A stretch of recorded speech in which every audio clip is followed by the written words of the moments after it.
So we want to solve the problem of women's rights.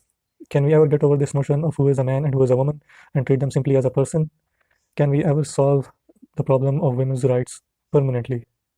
To find out, we must start at the very root of this problem, which is the human intellect. The intellect is like a cutting instrument. Just like a knife, the sharper it is, the better it performs.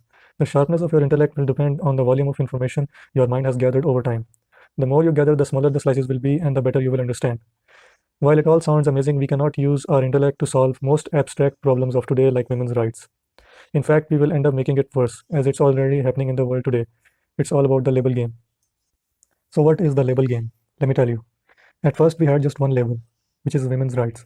This term was coined in 1848 in New York, and it went on for some time, but we could not solve the problem like that.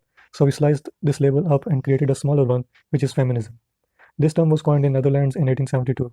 It went on for some time, but we still couldn't solve the problem. In fact, things got worse, and people started man-hating under the label of feminism. As a result, we created another label called menism in the early 2000s, but things got even worse. So in 2006, we sliced up this feminism label and created the Me Too movement. But things got even worse. So at last in 2014, we sliced up that label and created the He for She campaign, believing that this will solve the problem for good, but nothing good came of it. Notice that every time we create a new label, we do it with a very sincere heart to solve this problem. But things always go south. Why?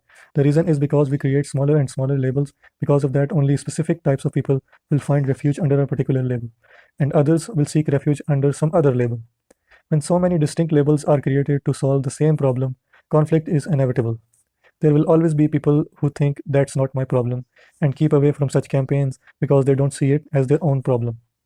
The intention behind creating these labels is always good, but the method is hopeless.